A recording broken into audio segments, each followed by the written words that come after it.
King Charles has delivered his first address to Parliament as monarch.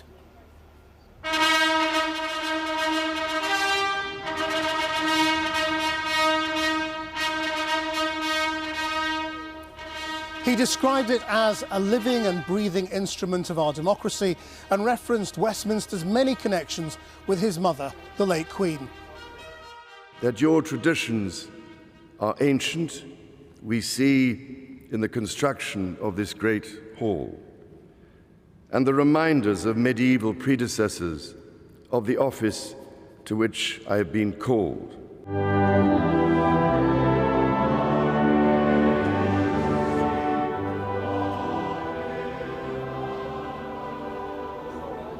MPs and peers rose to sing the national anthem, heralding the next stage of the journey for King Charles, who travelled to RAF Northolt for the short flight up to Edinburgh to join other royals as the Queen's coffin is conveyed along the city's Royal Mile.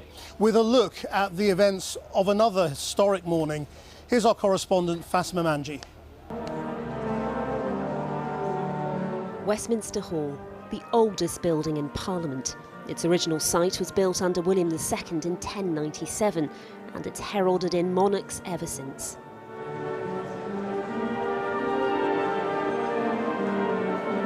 This morning, parliamentarians gathered to mark the passing of the Queen and greet the King.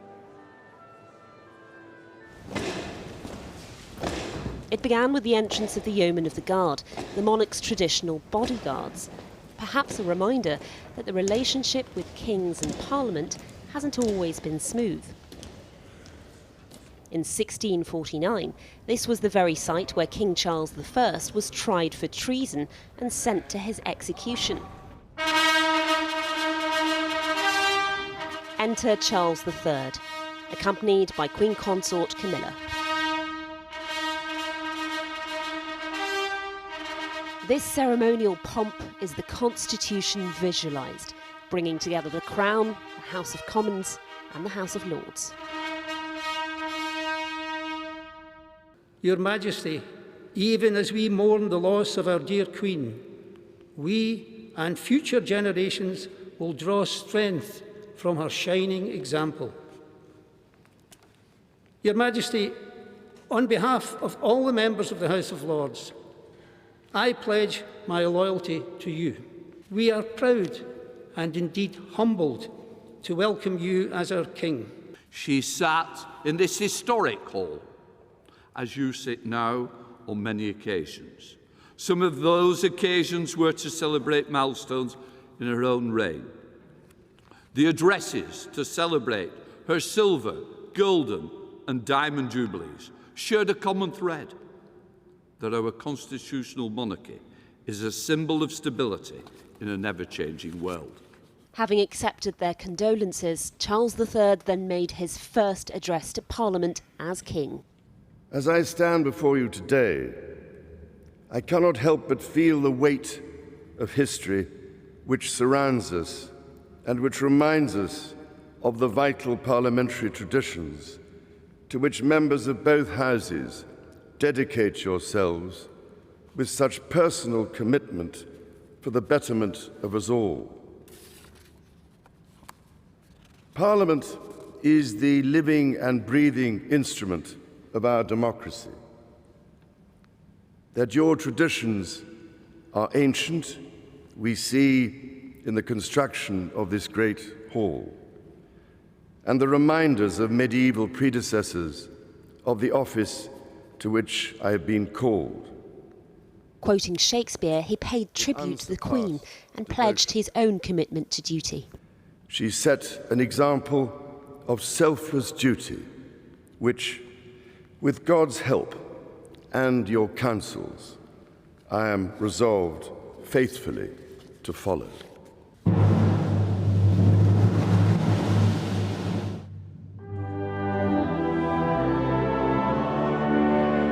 From Wednesday at 5 p.m, the Queen will lie in state in this very hall until the following Monday at 6:30 a.m. Anyone will be allowed to visit, but the queues are expected to exceed 20 hours. Meanwhile, at Wellington Barracks, a full military rehearsal was taking place. A practice run to carry the Queen's coffin on a gun carriage. And after having appeared with his brother in an unexpected walkabout to meet mourners at the weekend, this morning Prince Harry issued a tribute to the Queen. Granny, while this final parting brings us great sadness, I am forever grateful. You are already sorely missed not just by us, but by the world over. We now honour my father in his new role as King Charles III. The King then boarded a flight to Edinburgh from RAF Northolt. Soon he will be accompanying his mother and our former monarch on her final journey. Well, our reporter Amelia Jen is in Westminster and joins us now. Amelia. Well, you heard the new king there making an address from Westminster Hall, and it's to Westminster Hall that the coffin of the late Queen will travel on Wednesday. And this morning's service was really a reminder of its historical significance. It was the oldest building in the Palace of Westminster. The Lord Speaker spoke of how its walls were built 900 years ago. King Charles said that it was a reminder too of his medieval predecessors. But before the coffin does arrive here on Wednesday, it'll travel from Buckingham Palace up the Mall, through Horse Guards Parade and down Whitehall in a ceremonial procession attended by the royal family. There'll then be a short service presided over by the Archbishop of Canterbury, and then after that MPs and peers will get the chance to process past the coffin. At 5 p.m, that's when the doors will be open to the public, and they won't close. It'll be open for 24 hours until 6:30 a.m. Next Monday morning, the day of the funeral. And to those who want to go to Westminster Hall, what can they expect? Well, the coffin will be placed on a raised platform, and it'll be covered in the royal standard. And then on top of it, you'll get to see the orb and sceptre, perhaps the most symbolic of the crown jewels. Queen Elizabeth II carried them on her coronation, and King Charles will carry them on his coronation too. So a really poignant marker of the passage of power from the Queen to her son. And the big unknown is how many people will queue, because there is potentially much more interest than anticipated before. Well, the government are warning people that they'll have to wait many, many hours, potentially even overnight, to get to the front of that queue. And that won't come as a surprise to anyone who watched the coffin being transported from Balmoral to Edinburgh, or who was at Buckingham Palace this weekend, where it was very busy indeed. The original estimate is that around 40,000 people were thought to be coming, but that number could reach up to 1 million in total. We just don't know. What we do know is that it'll be a massive security operation. There are already cordons being put in place in Westminster, and we're being told that there'll be airport-style security. Now, we're still waiting for official confirmation of the route of the queue. We're told it could start as far away as Tower Bridge. Now, that's more than 3 miles away, so it gives you a sense of the challenge for authorities trying to both gauge and accommodate the strength of public feeling. Amelia Jen. Well, as we reported earlier, King Charles is making his way to Edinburgh as more events and tributes take place today. Let's go to Matt, who's outside the Palace of Holyrood House. Matt. Thanks, Krish. It's interesting what you asked Amelia there just now about the numbers turning up, and that they might be a lot greater than expected. Remember, when the Queen Mother lay in state in Westminster Hall in 2002, there were almost 200,000 people who went to see her, many, many more than the authorities had expected. And I think, judging from the scene here in Edinburgh, and I'm standing outside the Palace of Holyrood House, you can expect something similar. The crowds have already been building up all morning long. People will be staying there all day long as events proceed along the Royal Mile. I mean, hundreds of people, thousands of people. Yesterday we saw tens of thousands of people, even as the heavens opened. Luckily today, the sun has been called in, perhaps by royal decree, you never know. But here's what's going to happen for the rest of the day. Let me give you the run-through.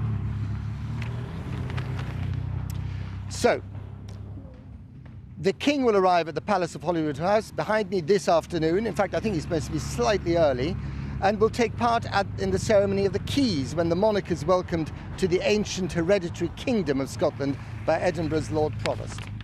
The King, Princess Anne and the Princes Andrew and Edward will then walk behind the Queen's coffin as it is conveyed to St Giles Cathedral. At 3 o'clock, there'll be a service of prayer and reflection. King Charles will then meet Scotland's First Minister, Nicola Sturgeon, and the Scottish Parliament. Also around the corner, we'll hear a motion of condolence. Later this evening, the King will join other royals for a vigil beside the Queen's coffin at the Cathedral of St Giles. So a lot of very emotional, poignant, ceremonial stuff happening here today in Edinburgh. As I said earlier, the crowds are quite remarkable. People have come from all over Scotland. Obviously, tourists are here also in their throngs, and people from all over the United Kingdom who want to use this first opportunity to try and see the Queen's coffin in the cathedral and pay their respects in public in a sort of public collective gathering. Here's what I heard from some of the people in the crowd this morning. The Royal Mile between the Palace of Holyrood House and Edinburgh Castle is the ceremonial artery of Scotland. The last time it saw crowds like this was for the so-called gathering in 2009, when the Scottish clans converge. This is a different kind of gathering. Respect and sorrow for the late Queen, respect and curiosity to see her son, the King, on his first visit to the Scottish capital as monarch. Every time you see a photograph or a piece of news footage, it brings back your own memories. It's just a terribly. Does it make you think of the losses that you've suffered as well? Personally? Yes. Oh yes. Of course it does. Of course it does. It brings home how the family will be feeling because you've experienced that. Politics has been suspended for the day in the throng, and yet it is never far from the surface here and will pose a challenge to new government and monarch. It is the symbol, really, of the union of crowns, isn't it? It is, but I think people held a lot more affection for the Queen than they might possibly do for the next monarch, I'll just say. Yes, I'm trying to be diplomatic. It is such a significant thing for us Scots and us people of the United Kingdom to be here to say thank you to Her Gracious Majesty and also to be with the royal family. King Charles will fill his mother's shoes for the people of Scotland? Absolutely, without a doubt. I think over the last few days, as we've seen him transition into this new role, we've seen a sense of majesty with purpose. And as I said earlier, King Charles is slightly early. I think he's about 25 minutes early, in fact, so he should be arriving in Edinburgh at the airport and then here at the Palace of Holyrood House anytime soon. We've also got some breaking news. Liz Truss, the Prime Minister, has just announced that there will be a minute's silence for the nation, for the public, at 8 p.m.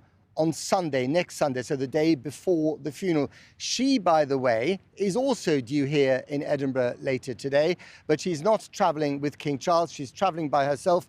But this is also her opportunity to travel around the country and to introduce herself 1 week into the job as the new Prime Minister of Great Britain. Although, of course, politics is suspended to a very large extent in this week of mourning and reverence and respect, politics never quite goes away completely.